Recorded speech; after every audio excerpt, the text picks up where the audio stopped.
Somi is someone who needs no introduction, and he's helped pave the way for media personalities and talented individuals in South Africa for over the past 3 decades. South Africa, please help me welcome the one and only Somizi Mhlongo. Sawubona bhuti wami. You speak all day. You've got such an amazing voice. Oh, ngiyabonga. That is definitely a compliment coming from you, because you are truly someone who has been a boss within the media industry for the past 3 years. Now, you are completely taking over the space, and I just want to find out from you. You are kind of taking us down a different path.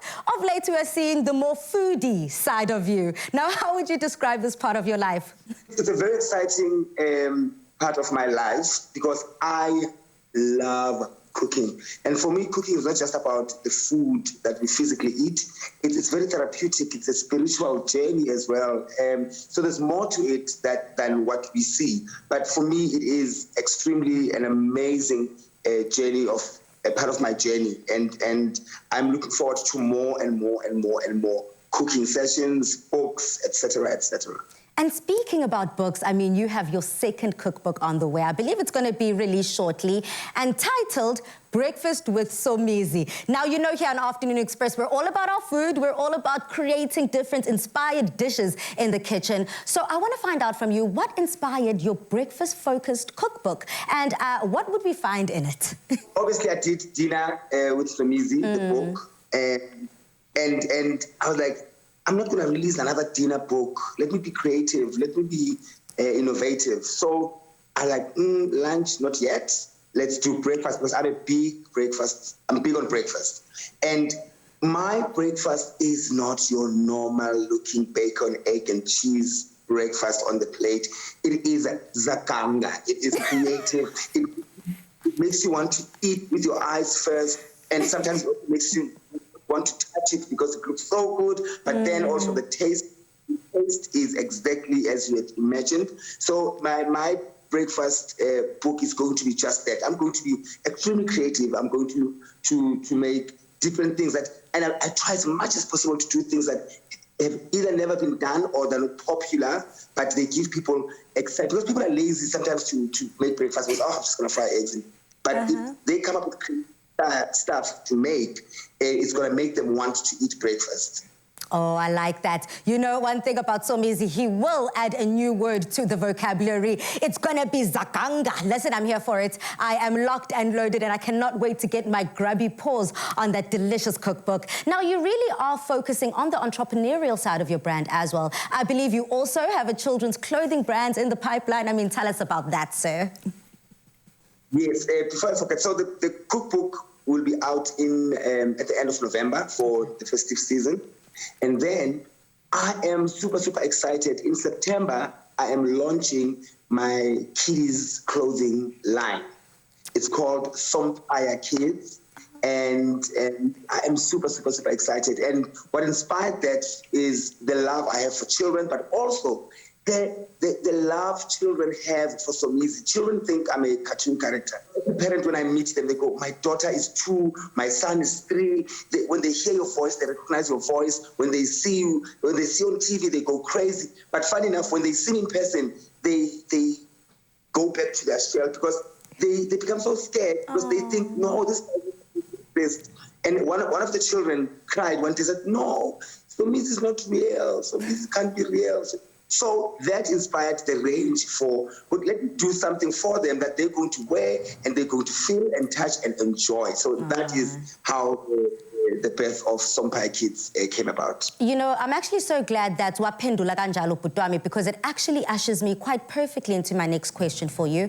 I mean, recently there has been a lot of hubbub about your personal life in the tabloids, in the media and online, but there's also been an overwhelming support from your fans, and it's truly just been coming through. Can you just tell us about your gratitude to them? I am eternally and forever and abundantly grateful for the love. And you know, the beauty about love, you don't always have to say to someone, I love you. It's a feeling. And I can feel how they feel about me, their prayers for me, their thoughts about me, and that I can feel. I know that I am truly, truly, truly, truly loved. And I think people don't just love me, the character or the personality. They fall in love with your soul and your heart. And when your soul is in the right place and your heart is in the right place, you cannot fake that. You cannot fake that. So I will forever be grateful for the love and support and prayers. Whenever I'm going through stuff, but also whenever I'm celebrating stuff, they are there. So my supporters, we are forever together.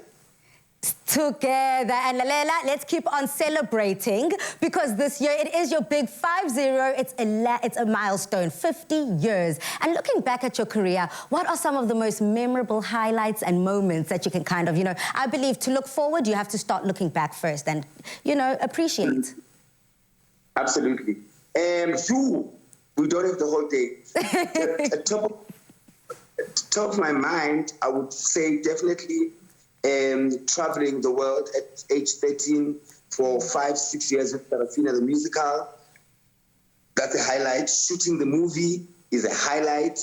Being the first black choreographer to choreograph Miss South Africa, and I choreographed that for 2 years. That is a highlight. And then the 2010 World Cup, definitely the highlighted, light up, shaded. And then idols took my career to greater heights. Being the first male to be a face of a makeup brand, that is a highlight definitely in Africa. Yeah. And then now, I'm just living my best life. I mean, this year alone, already I've done 3 television shows, and then I'm on the 4th one now. Wow. And that is, it's unheard of, at my age or at the time I'm in the industry. It's very rare to be really at the top of your game. And then the birth of my first, I'm going to open 3 stores now in September. So I am really living my best life. When they said life begins at 40, it's true. It is so true. But life truly, truly, truly begins on the 5th floor. 50. Oh, wow. Wow, we're on the 5th floor and we are taking it all the way to the top. I mean, Butwam Somizi, just listening to you talk is truly inspirational, and we do thank you for your time and just taking it to chat with us today. But we're not going to let you off the hook just like that, because we're also going to be playing a fun game with you to pay tribute to one of your highlights, as mentioned, as it is the 30th anniversary of the release of the much-loved South African classic, Sarafina. You ready for that? Yo! I see you.